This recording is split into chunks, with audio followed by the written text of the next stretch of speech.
Welcome to Ace of Pentacles, your career strategy and workplace wellness podcast. I'm your host, Sara, and I'm so happy you're here. Join me every week as we investigate how people design and discover their way through their careers. Together, we'll explore the science of well-being at work and discover tools and strategies to help us do well and be well. Lisa, hi! Hello! How are you? I'm doing good. Just busy, but good. I'm excited for this. Like I was saying. I'm so excited. Yes. Yeah, I'm excited to have you here. Thank you for taking the time. Yes. Where do I want to? Well, let's start here because this is a big week for you. Congratulations. You just took your final, Yes. and you're graduating tomorrow from USF. Tomorrow at noon. I know. I'm so excited. I can't believe it. Yeah. Yeah. I can't believe it. Yeah. 4 years have gone by so fast, I would say. I am a completely different person than I was, in a good way. I'm very proud for who I've become. Yeah. Oh, that's so good to hear. Oh, that's amazing.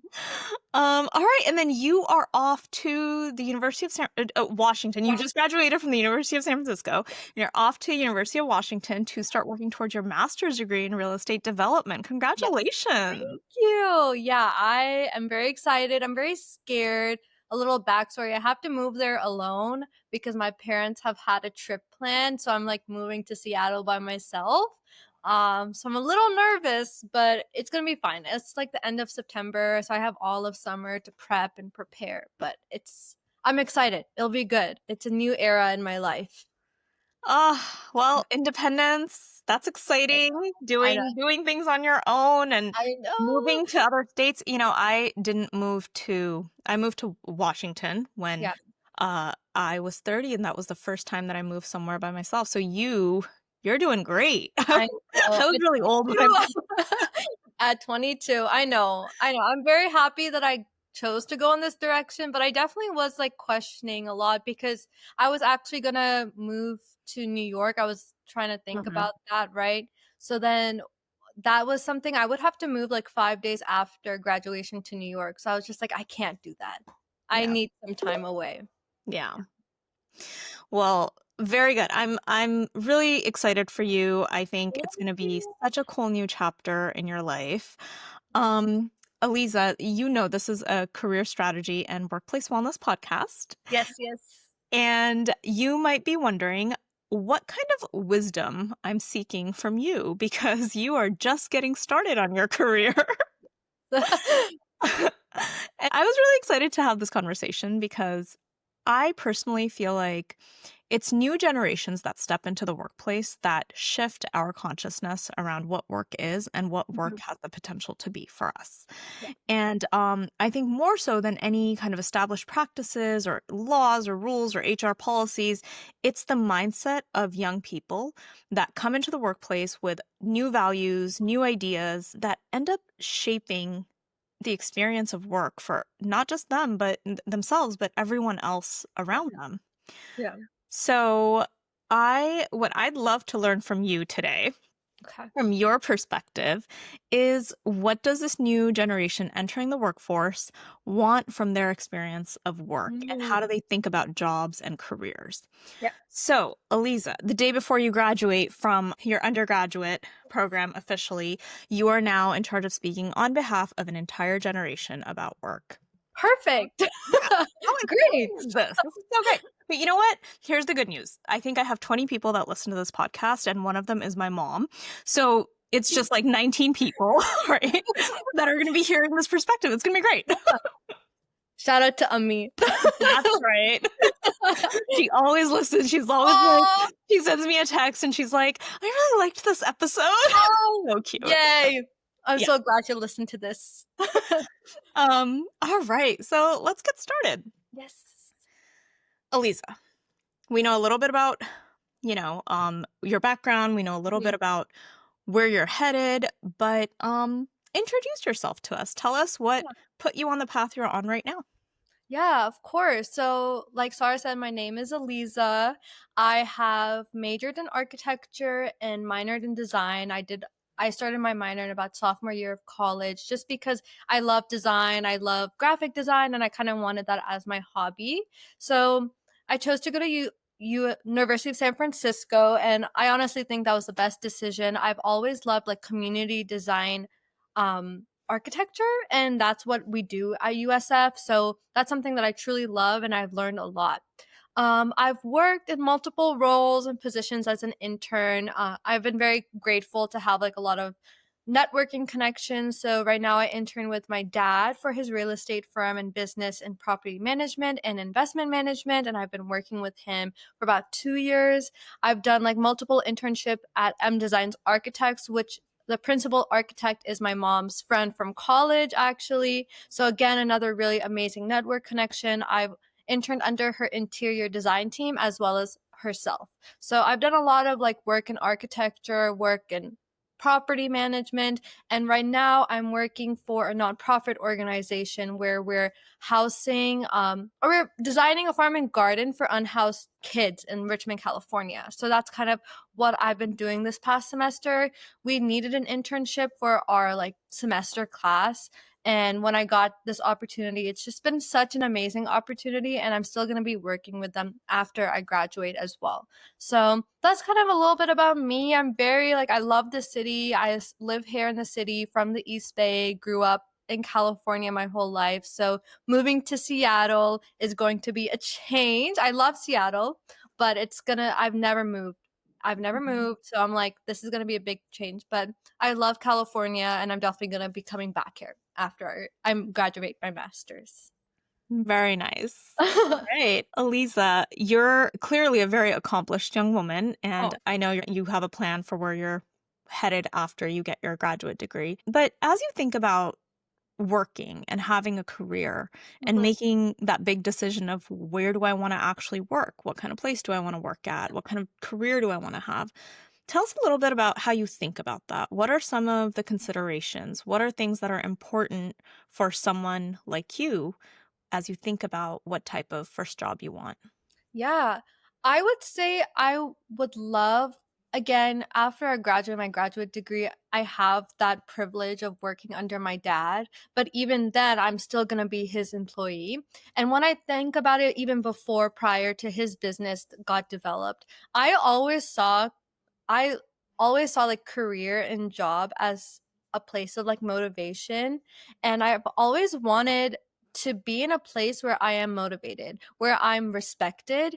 I never, even in school, like I've never liked the feeling of someone doubting what I know. And that wanted to go into my work as well. I wanted people to really respect and understand that there are things I know and there's things that I won't know, and I'll be truthful about that.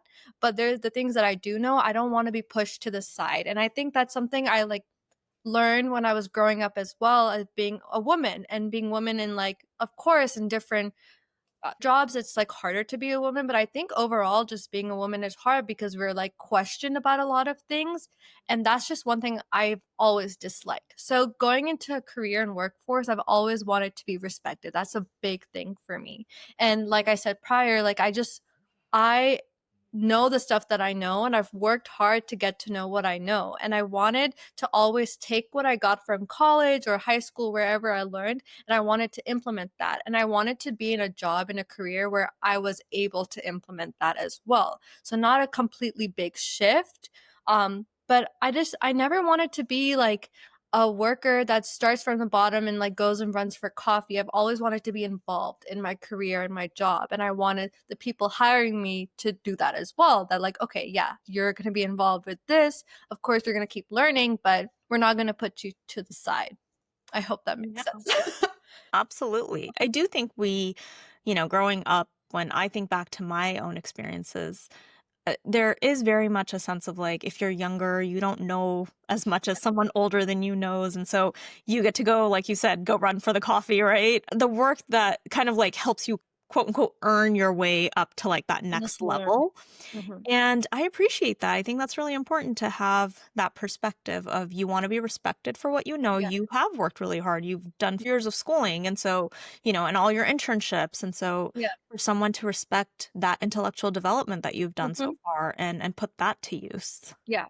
I've always wanted someone to kind of give me constructive feedback. Like I've never been someone who takes things to heart, especially in the sense of work. I mean, I was in a very hard major. Like I had to retake a class because the teacher got mad I went on a 1 week trip on Thanksgiving. Like, and she said I wasn't good enough to pass. So I had to retake that class. I've had teachers tell me that I'm not good enough to be an architect, or like my work is like shit. Like it's just I've been in that role before, and I feel like I've realized that honestly that really helped me, and going into the career and workforce I wanted that too. Not in such a harsh way, but I really wanted someone to tell me, "No, this is wrong. This is what you have to do to make it better." And like go from there. And if you make it better, that's great. And if you do it wrong again, like okay, do it again.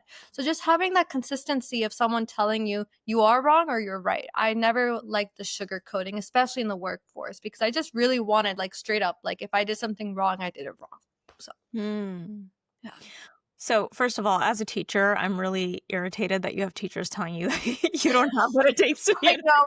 It's not nice. It's not nice, but it's happened. Oh, it's um, so I'm sorry that that was the experience, but, I'm curious, w do you think that's an Aleeza thing? Like, Aleeza is the type of person that just wants, wants it direct and wants it straight up and not sugar coated, or do you think that's like a generational thing?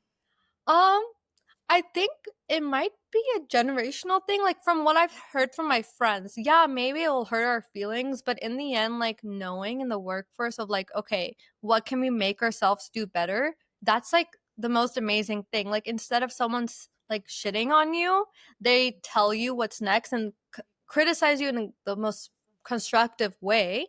And I've like even my friends have said like I really enjoy that because then I can actually do better, and like maybe it motivates them to do it even better. Like that's just how I am too. Like I think this is how I've seen my friend group. Like yes, it might sting a little bit in the beginning, but in the end like we still have to do it. So why not just like do it 10 times better to like show them like yeah, we're capable of like doing the work. Yeah. That's so fascinating because I'm thinking about the workplace dynamics that might result from that.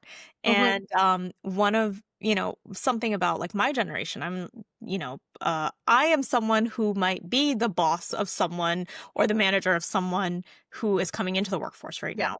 And I'm so afraid to tell people when they're not doing something right because we have that people please. Well, maybe I'm not like that anymore so much, but like for a long time I was, and I know a lot of people my age who are, and we're just like, oh Yeah. my gosh, like we don't want to hurt anyone's feelings. But it seems like your generation, what I appreciate about young people right now, they're just like, I don't have time for that bullshit. I don't have Yeah. time for the nonsense. Like, just tell me what I need to do, and so I can Yeah. do it, and then like let's move on. Right. So I think that's a very important difference Yeah. between the two generations. I will say I am a people pleaser. I have always been a people pleaser. So I am the same way. Like I think it's hard to manage. And like even now in my nonprofit like workforce, I'm like the main architect. Like we don't have like architects that are leading us. We're like the people like trying to figure stuff out. So that's been really hard. Like trying to be a manager has been really hard. So I completely understand like someone's role of higher power as well. Like how do we go about this, because it is hard. Like but I would say it's just like if they don't want a waste of time either, like you don't want a waste of time either, like I think just having that comfortability, that's another thing that I really would love in a workforce, is just having that comfortability, having a personal relationship but also a work relationship, like being able to be friends, talk about your personal life, but also have the balance of like, okay, like, yes, we're friends, but I'm still someone who's controlling you in a sense of like trying to guide you, and let's do it in a respectful way. We don't have to be like beat around the bush. Yeah, that makes sense. Okay. So, I know flexibility in work is a big thing right now, especially Mhm. coming out of COVID, and we're still trying Yeah. to figure out like what work actually means and does it have to happen in an office versus can it happen at home? So, tell us a little bit about how you feel when it comes to stability versus flexibility. How important is flexibility to you? Yeah. I think I'm just a little different. I know a lot of people just don't think like me in this way, but I love, yes, flexibility is amazing in a sense of like having a hybrid workforce and like having that flexibility, like, okay, I'm not feeling well today. I stay home, join the Zoom or join the Teams. But I also love an office environment. Like, I love having that routine and that stability of like, okay, this is the office I have to go to. This is my desk. This is a person I have to like tend to. Um, I think that's just the environment I was also like raised in, maybe, and like in a sense of my dad had that flexibility, but he also had that stability when he was working in corporate America. Like, yes, I saw him go to work like every day, but then I also saw him go and get his like executive MBA during his time of corporate America. So I saw that flexibility as well as stability and that really nice balance.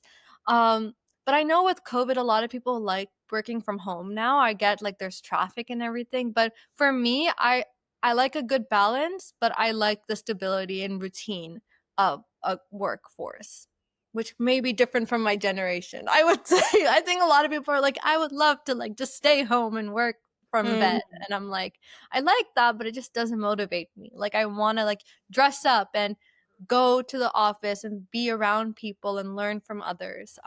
That's just kind of how I am though. Like I don't Yeah, know. that I mean, it makes sense. I'm like that where Yeah. I'm like I like to dress up and like go to work and like feel like I have a job, right? Like I want to Yes. feel like I'm working. Yeah, totally. Aleeza, how do you define career success? Oh, I really liked this question. So I know a lot of people think career success comes from like how much money and salary you make. I think career success for me is like the happiness you have in your career. Like I think when you are successful in your career is when you're your happiest and you can be your true self. And get the respect, like I was saying, get that respect from others, get that kind of work that you want to do, and it doesn't matter about how much money you make. Yeah, money will come. Um my dad says actually that money will follow when you're successful. So always when you become successful in your own self, like money will follow. And of course, it's nice to have like a six-figure salary or like a seven-figure salary, but it's like if you're not truly happy with what you're doing, does that even count? Like does that even matter? So I would say career success is just having true happiness in like the work that you're doing. Like your job shouldn't feel like a hassle. It shouldn't be like, oh my God, like now I have to go to work the next day. It should be like, oh wow, like I'm going to work the next day. Like, what is the next thing we have to do? Like, this is the project I'm working on. Um, and I think that's what career success is. It's not anything else. That's such a great answer. Okay, good. Okay, now I'm gonna ask you a harder question. So then where does that happiness come from?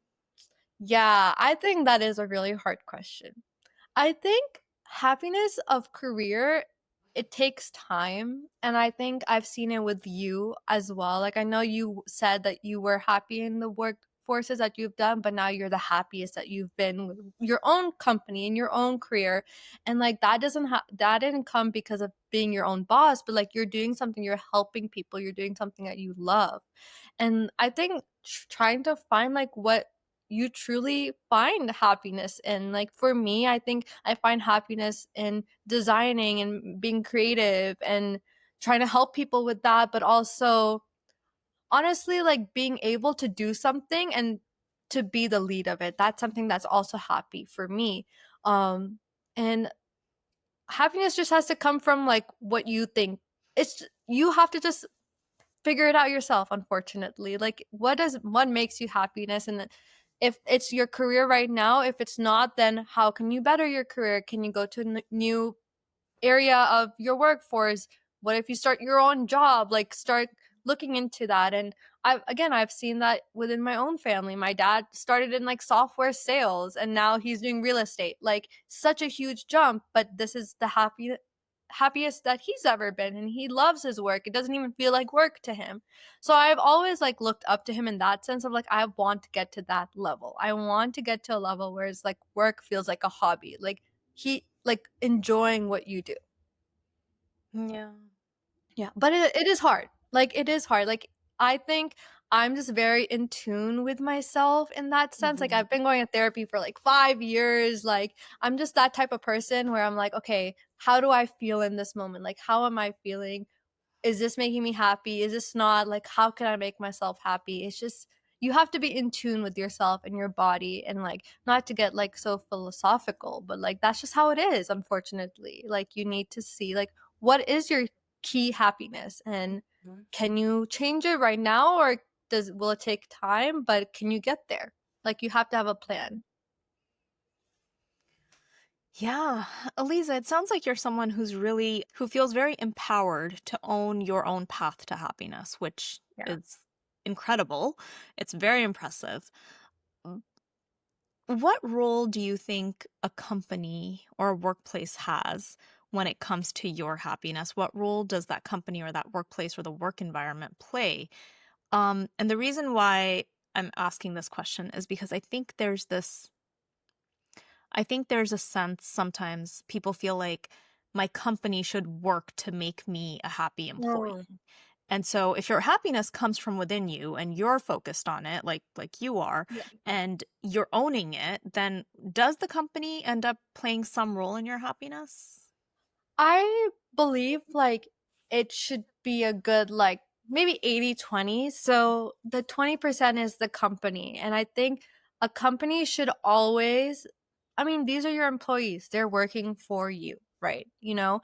And yes, you're giving them money, but there's a reason you're giving them the money in a sense. Like, they're working for you. And if they're happier or if they're a better fit in another role, I think that should be considered, but it's also the happiness of yourself. Like, if a company doesn't fit right for you and it doesn't feel right for you and it doesn't give you, we were talking about that, like flexibility, stability, right? If it doesn't give you the flexibility when you're not feeling well, like just physically sick, then is that a place that you want to be in? So you have to, like, there's a lot of questions, and a lot of companies are just like, sometimes are not the best, or some companies are amazing, but it truly, like, it starts with you and then it goes to the company, I would say. It shouldn't be the other way around.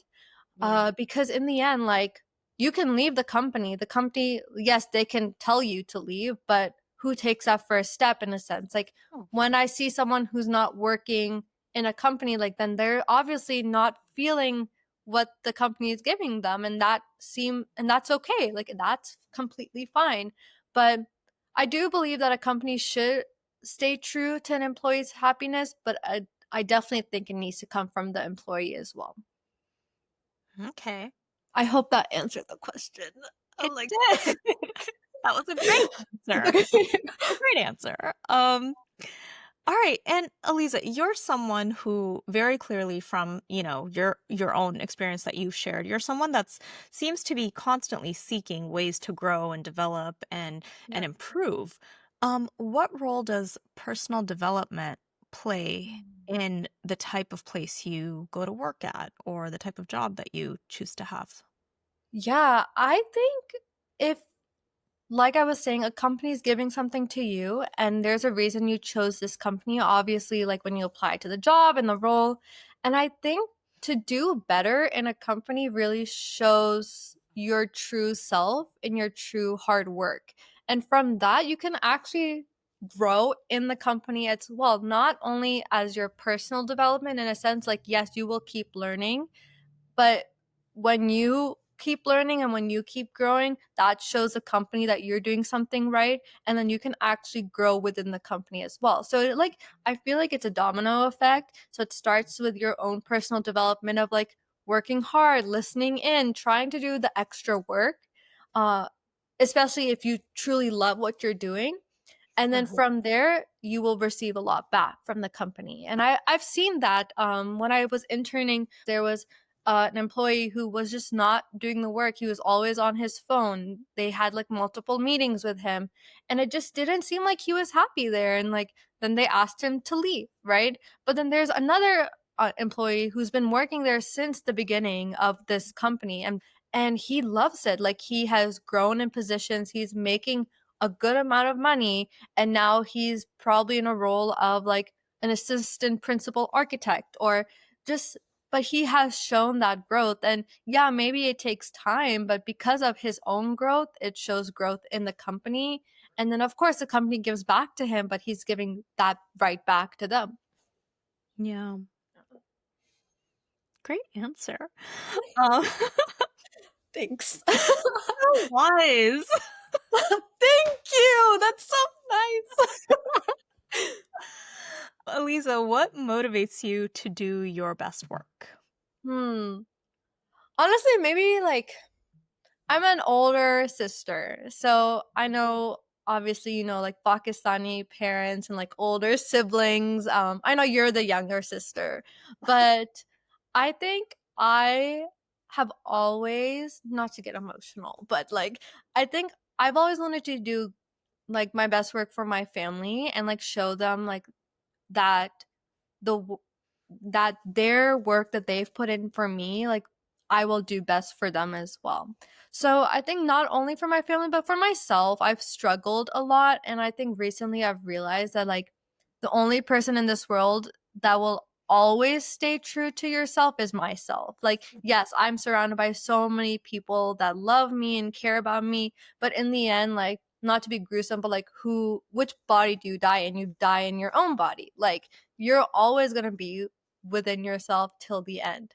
So, also just being better for myself and develop my own self, um and for my other relationships, of course, as well, like just doing better for them. But it really starts with my family and for my own self to motivate me to do my best work, because in the end, like doing it for myself, I'll succeed more. And then in terms of my family, they'll be proud of me, and like they're able to kind of show my success off as well, because I'm not that type of person to like show off my success, but my family is very much, when they get proud, they show my success. And I think that's what makes me happy. Like, I just making my parents proud, and making my little sister proud, someone to look up to, a role model, and also just making myself proud. Like, wow, I've done so much, and like I should be proud of it. Like sometimes I question it a bit, but I should be proud of it.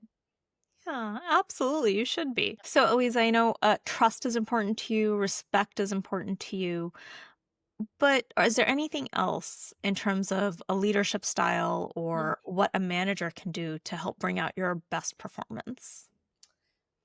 I think another thing, yes, respect and trust, but I think really um challenging me.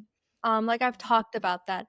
Really, like, yes, of course I will have to learn, but getting thrown into the deep end and like trying to figure things out alongside the manager. But I Hmm. think the manager putting that trust, respect, and challenging me to take on maybe a leadership project and be like, this is your project now. You try to take it on, you lead it on. I'll be here by your side, but I want you to learn. I want you to grow Hmm. from this.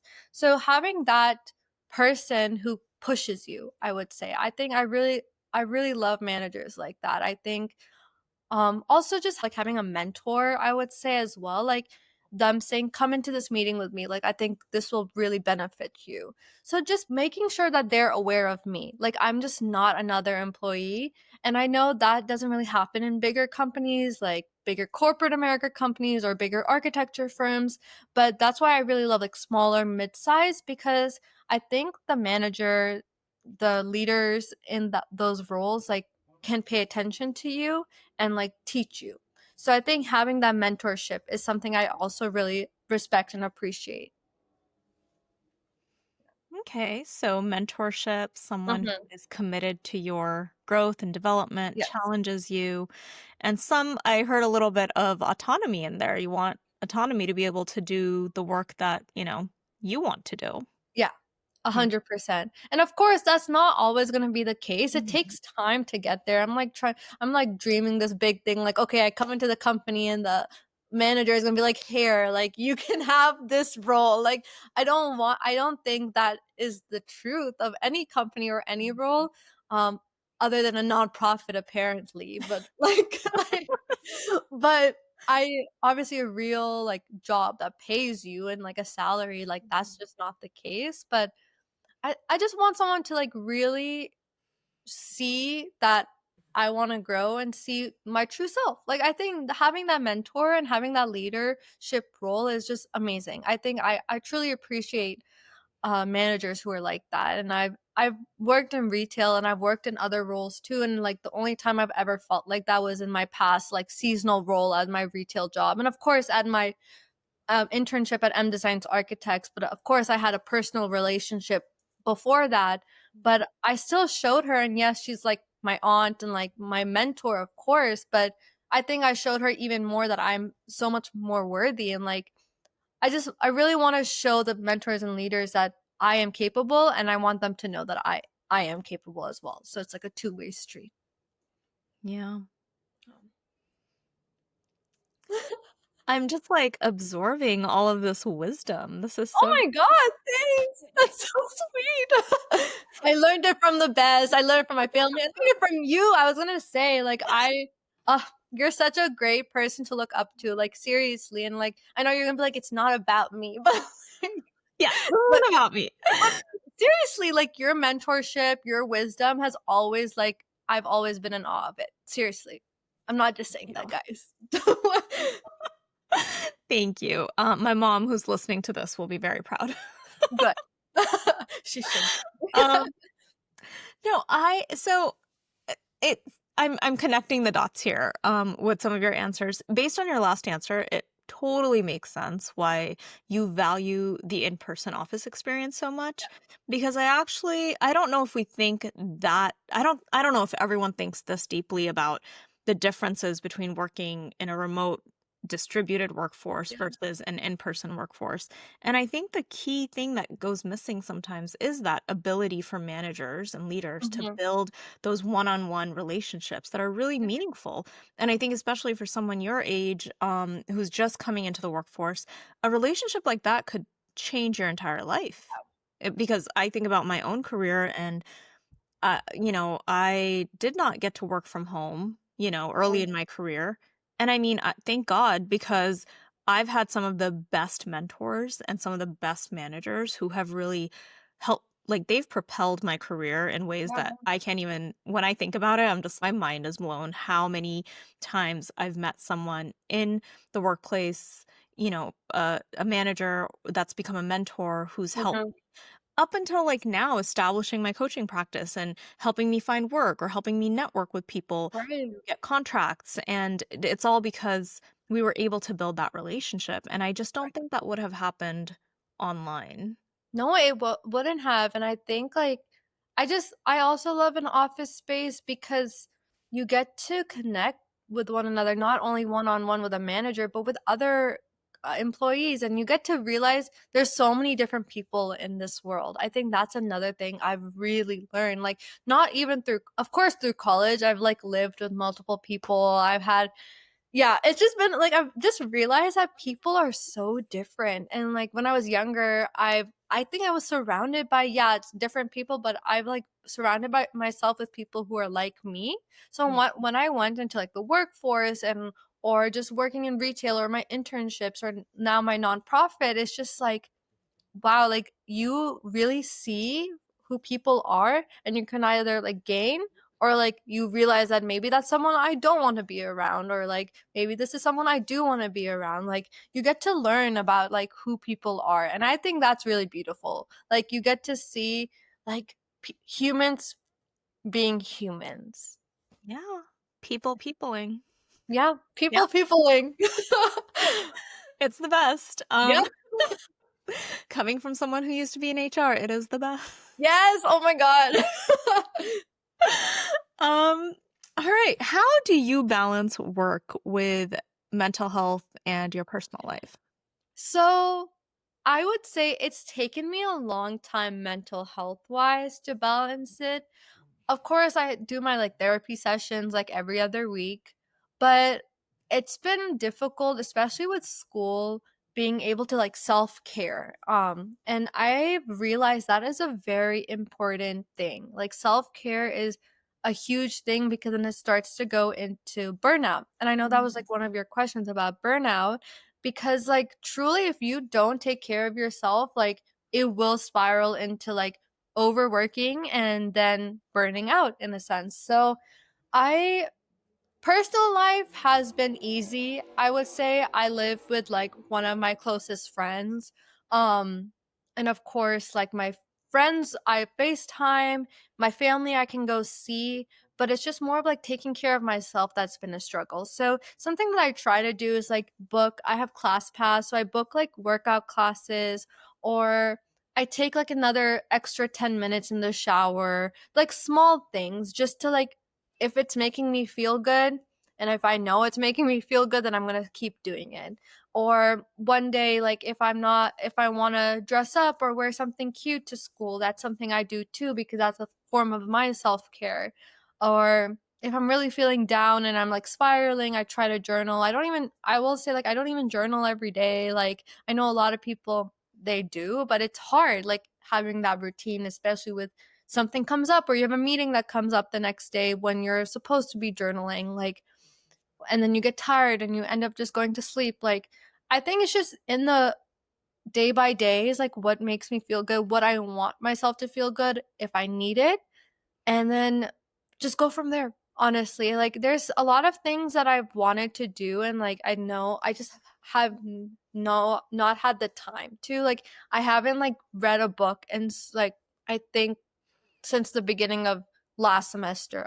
And like that really sucks. Like, I love to read, but I haven't been able to. So that's something that I tell myself to, like, okay, when I have the time, then maybe I'll read like 5 pages. And then it goes into like 15 pages, right? So just honestly, I just go day by day with my self care and my mental health, because in the end, I have anxiety and like I think about the future too much. So if I think about the future too much of my personal life, I try not to think about the future of my mental health life. So I try to balance that. Yeah. Yeah. Yeah, I think it's an ongoing struggle for all Yeah. of us. And g- it's incredible to hear that you have such such a healthy way of becoming aware of when you're not feeling well, Mhm. and being able to reach in and figure out what you need to do for Yeah. self-care. That's a Yeah. beautiful skill to It's have. taken a long time to get here. I was never like this ever, especially in high school. Oh my God. Yeah. Thinking about well-being, right? Mhm. What is your expectation, or do you have an expectation of an employer in terms of Mhm. what they do to support your well-being? Yeah, I would say honestly, like I've had teachers, so that's the only thing I can really compare it to in a sense of my professors. I went through a really hard time like last year, and I just emailed my professors. It was like a mental health, and like I emailed my professors, and like all of them were so supportive. So I Mm, think having an employer just like that, like I told them like I will get my work done. It's just like I am not, like, I'm struggling right now. I really need just 2 days, like, of no work, just sitting in bed, and I told them, like, "This is what's happened, and then this is how I'll overcome it and the work that I'll get back to." And they were so supportive, so that's what I feel like I would expect from an employer too. Like, a lot of it's like 9 to 5 every single day, 5 days a week. The only break you get is after 5 o'clock, and even then, not a lot of people get that break because people keep calling or meetings still go on at past 5, and then the only break you get is Saturday, Sunday. Like, that's just not how, like, it's just so hard. Like, that's such a hard life, working like 8 hours a day and then going back home for dinner, being tired, doing it all over again. So having an employer when you're feeling like you're just not doing well, and that employer telling, like, you letting that employer know, and they're like, yeah, like, please, like, just take the day off, take 2 days off, take, I don't know, like, just take the week off. And I think I've seen that in, not in my own internship, but one of my friends, she was doing an internship, and one guy was just not physically feeling well, mm, and his boss was all like, take the whole week off, like, please, like, take the time you need. I need you to come back your full self. Like, I don't want to burn you out to the point where you can't work and you can't do your best self. And that's just kind of what I expect. Like, a boss and a manager is like, please, like, be your full self again. Come back when you are, and we can go from there. But take the time that you need. And that's, like, we're all people. We get sick. We don't feel well. We go into like depressive anxiety episodes. Like, we get hungry. Like, it's just, we're all human beings, and I think an employer needs to see that we're not And they should see that because they're also a human being, of course. Like, what would they feel like they would need to give to this employee of theirs, in retrospect of like how they were feeling as well. Yeah. What do you think prevents people from bringing that humanity to work? Oh, honestly, I think it's just stress. I would say the stress of work. I know, like, I have not been in a work environment like that where I've been stressed to do work. Of course, there's school, but a job environment is totally different. You have deadlines, you have clients, you're like going to other people. It's not the people that are just working in that office. There's connections outside of that. And I think managers, they have this stress. They have this setting of like, we need to get the work done. You're at work, we're paying you, and that's it. Right? And then you can relax after, when that shouldn't be the way to go, because that's when deadlines probably get missed. That's when clients and consultants are not happy. Like, if you don't place humanity into a workforce, like, it, I feel like it's a downhill, Hmm. battle at that point. Like, it would never work. Like, a lot of people in my generation, they see corporate America and they're scared because they're like, when we're in corporate America, we will not get a break. And one of my friends, he's like, I don't want to work in corporate America. Like, I'm going to just be a rat on a wheel. And I was like, I guess, but people have to understand that people in our generations are becoming in higher roles now. And they understand how the workforce needs to be. It's not, yes, there's old people in some sense, but it's not like the old people from before. Like, this, I think people are starting to understand there needs to be humanity, and like the workforce is changing. Yeah.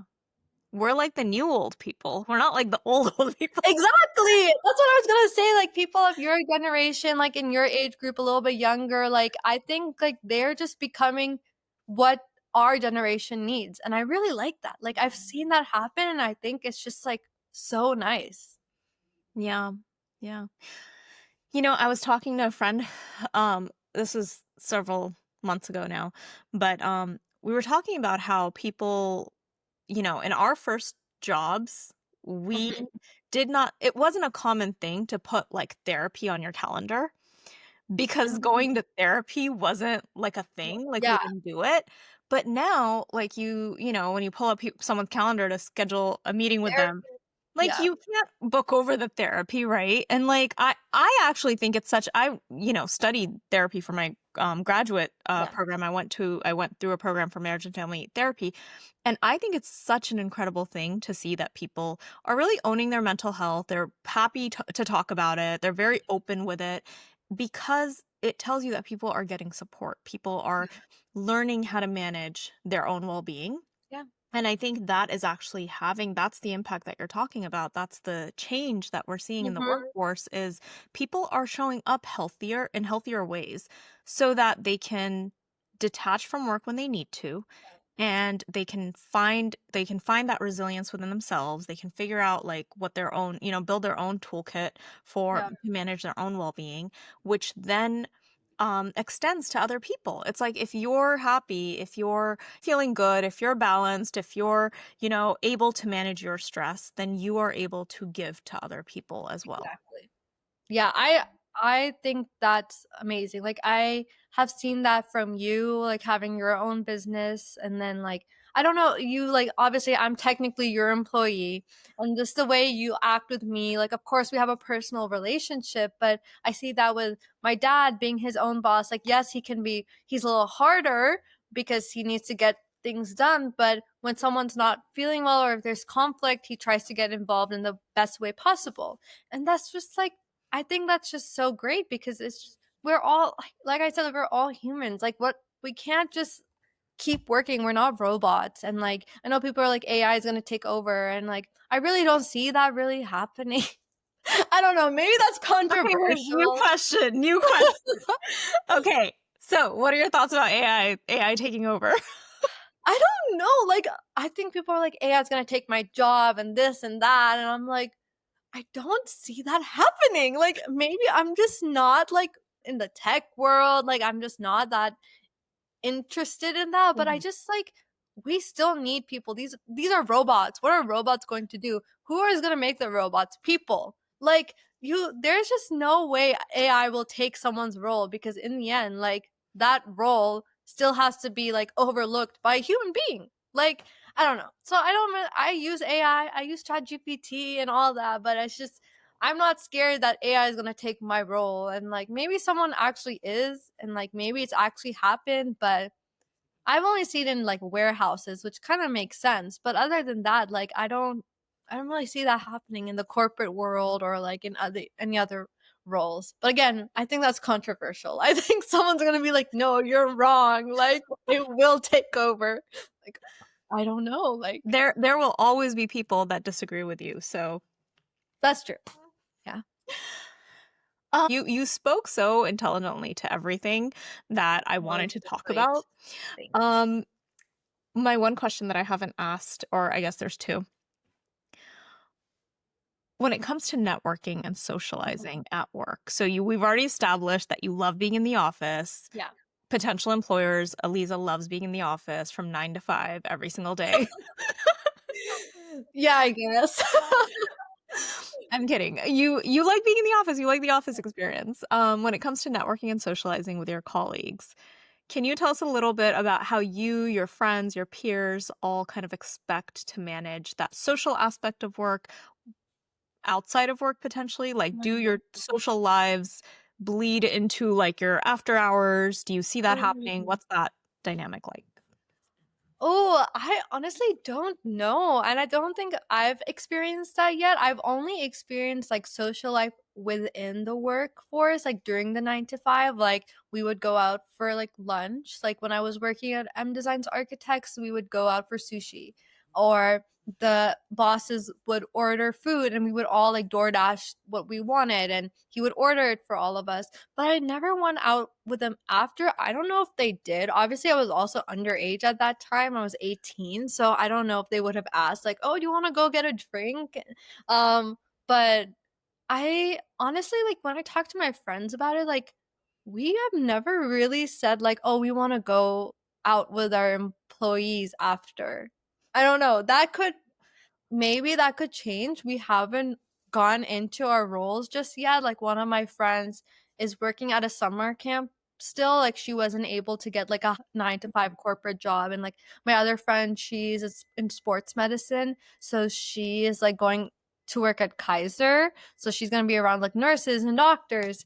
And and then my like last friend, she also just hasn't had a job. She hasn't had the opportunity for a job just yet because the job market is just so bad right now. Mhm. But I don't know, maybe it'll change.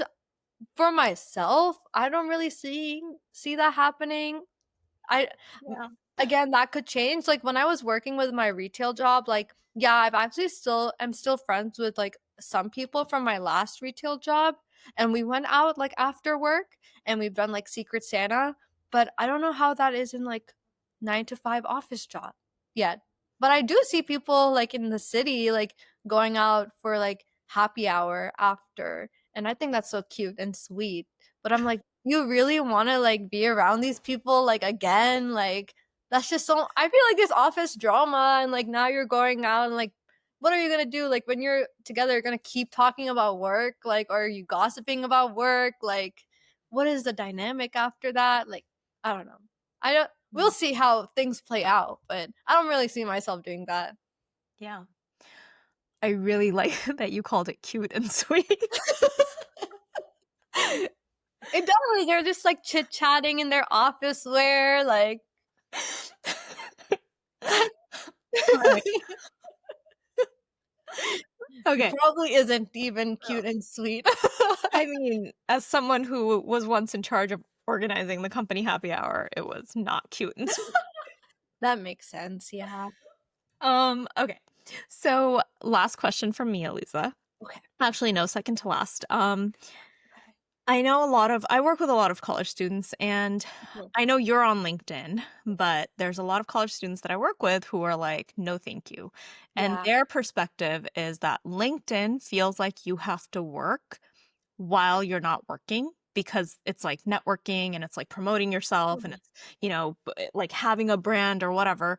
And so they're like, "No, thank you. Like, we don't want anything to do with it." Okay. What are your feelings about LinkedIn? You, your friends, your peers? Yeah.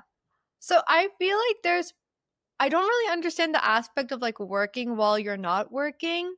But Mm. I'll go into that. But I think there's pros and cons to LinkedIn. I use LinkedIn like not on a daily basis, but I think the pros to LinkedIn is like showing off what you've achieved, and like I really think that's really nice, like having that, and also it's the networking opportunities with people like family friends and family friends' parents and like people that from high school, from elementary school that you're not on any other social media platforms with. And I think it's so cute when it's like the congratulations. Like I think it's really nice to get that support.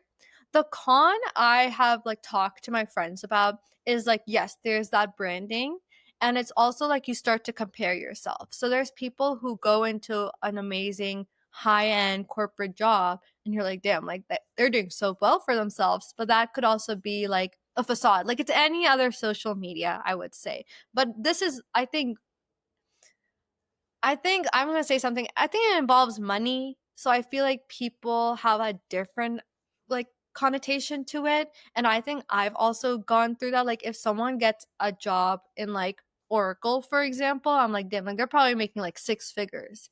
And then I'm like, wow, they're like my age making six figures. Like I Mm. want to make six figures. So there gets to be this comparison because there's money involved, because now it's job market, not just like getting into a certain school. Now it's like I got this role in this company or this position or leveled up or whatever. But I still think it's a great support system and networking.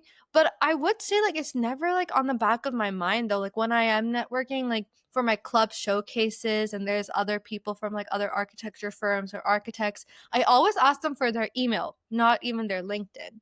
So that's another thing that like LinkedIn is not always on the back of my mind. It's always like a second thought. It's like if they say, "Oh, we don't have your email. I don't have like I can't give you the email," or I don't know, then I'm like, "Oh, like do you have a LinkedIn?"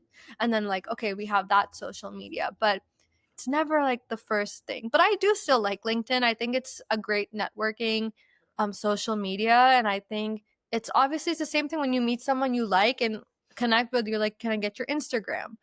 In middle school and high school, it's like, "Can I get your Snapchat?" But, like, now it's Instagram, but, um, I don't think, like, there's anything bad with LinkedIn, but I do get the cons of it, but I also get the pros of it. Yeah. Ye I think I heard you say something that is worth repeating or digging into a little bit more. Okay. That was really it was a very intelligent comment, and I think, I just wanna make sure I understood it. Okay. So, when we think about comparison culture and we think about, you said it's just like any other social media, Mhm. and I don't know if we think about LinkedIn like any other social media, so I thought that was really, insightful. Mhm. But then you said this thing about it being about the money. And so Yeah. then when it comes to comparison, it's like on, Instagram, it's like, fine, whatever, you look like this and I don't look like this. And Yeah, that's like, it exactly. doesn't mean anything Mhm. necessarily. Or you have this house and I don't have this house, or you have these things that I don't have, whatever. It doesn't necessarily mean anything until you go that deeper layer of like, that means this person has more money potentially. But on Mhm. LinkedIn, it's very clear if you get a job that it's like, this person has more money than I do. And so Yeah. the comparison then becomes, it's like with every other social media platform, it's like the comparison isn't about your survival in this world. With LinkedIn, the comparison Yeah. comes down to, are you able to survive in this world? Yeah. Or achieve as much as you Yeah. can, or yeah. Yes. Yeah. Wow. I I don't hadn't know. I thought obviously don't think like money is everything, and I don't think money equals happiness or whatever. I'm not saying Mhm. that. But I do think at our age it's like we were broke college students and now we're going into this workforce, and it seems like a race. Like the job market is so bad right now. The economy is just like so bad. And I think it really starts to come into play like, oh, like I need to get a good job so I can get this amount of money to support myself. Even though if I'm living at home, like, how am I gonna pay for the things that I like? Like, I'm a bougie girl. Like, I like my things, right? So how am I gonna pay for like the nice dinners I want to go to, or like nice clothes or expensive things? And it's like, then it goes into like investments and like Mhm. then it goes into a deeper layer. But I think first off, when you do start to compare on LinkedIn, not, yes, of course, the money, but it's also like the title and like the company that you're working in. And like one company is probably, it's the same thing with college. When you get into college, it's that's the only comparison I can get into, is that like someone got into like Yale and you got into like another school, like, so you start to compare that, like, oh, this person's smarter than me. So it starts to go into LinkedIn like that a little bit too. Yeah. Yeah, Lots to think about. I know. I have opinions about LinkedIn. I actually think LinkedIn is very toxic sometimes. Yeah, I think it can be. yeah. Um all right, my last question. Wh- What do you think about purpose as it relates to No. your career and your work? Where does your sense of purpose come from? Does it come from your career? How do you think about those two things? So I don't. So what do you mean, like, purpose? Like, I want, like, what do you? What is that kind of? What do Yeah, you want me to like answer in that sense? Like, great question. yeah. What do you think about when you think about purpose? Like, do you think about your purpose? Oh, Like, why are you here? oh my God. Well, great last question. Wow. Yeah, I like that question. Okay, so why? I don't think my purpose in life is my job. I would say that. If that's like, I don't think my purpose in life is to make money and have a good job and then have a good retirement fund and then die. Like, I don't think that's my purpose in life. I think my purpose in life is to, it goes back like to the happiness. Like, am I truly happy? Am I with the person that I like is my soulmate? And do I have healthy kids? Like, do I, like, am I at a point in my life and purpose of my life that I am not only my true self but my true happiness? So I don't think career and job should ever correlate to your purpose in life, ever. I mean, obviously, if that is your true happiness, but there's so many people that are around you that is not your job. Like, there's your partner, there's your family, there's your siblings, there's your friends. Like, I don't think your purpose needs to connect back to your job, because in the end, that will end, but the people around you will never like drift away. Of course, things happen, but I'm like the true people. Like, I see that true happiness within my parents, and like I love that. Like, see that they're so happy, and their purpose in life was to kind of create create us, my sister and I, grow us up, and then push us out into the world to have our own purpose and our own best life. Um, so I don't think purpose really correlates with job, and in my opinion, but again, someone might think like that's not right. Your purpose needs to be like doing good job and like getting your CEO position or something. I don't know, but Yeah, I agree with you. I don't think that I think about purpose a little bit differently because I think that your work can be a way that you live your purpose. of It can be course. one of the ways, but I definitely don't. I agree with you. I don't think your entire purpose of like existing should be a job. Yeah. Yeah. I don't think it should be. And sometimes it happens, unfortunately. It does, but I think it happens by accident. I It don't does. think I don't think it's the person. people I think people agree. I think way more people agree with us. I mean, this might be the false consensus effect, but I think more people agree with us than not. Um, Then not. Yeah.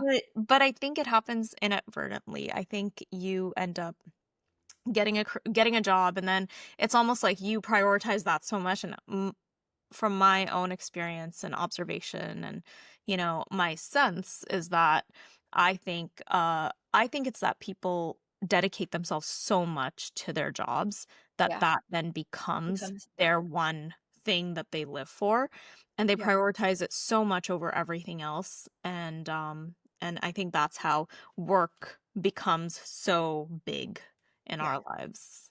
yeah. It's sad, but it happens, Yeah. unfortunately. Yeah. Yeah. All right.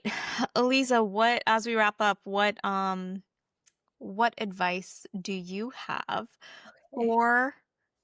for employers and not just employers, but people who are going to be working with your peers and your friends and Mhm. folks graduating right now this year in 2025? What Yes. advice do you have for the people who get to work with all of you? Yeah. I think the advice I would have is first be patient. Of course, that we are just coming out of this life of college. And yes, we've worked so hard. But again, not a lot of people have experienced the real world and the job world. And I think second is just like trust and respect your employees. These kids are not stupid. They're not dumb. They went through 4 years of school and education, did so much work. And they're at your work in your job for a reason, at your company for a reason. Like they're there for to work for you, but also to learn from you. So just try to be that mentor and try to be that person to push them further in life. Yes. That's beautiful advice. Thank you. Thank you. Thank you, thank Thank you you. so much for being here, and I'm excited to see you virtually walk tomorrow. Woo! Yes. Congratulations. Thank you, thank you.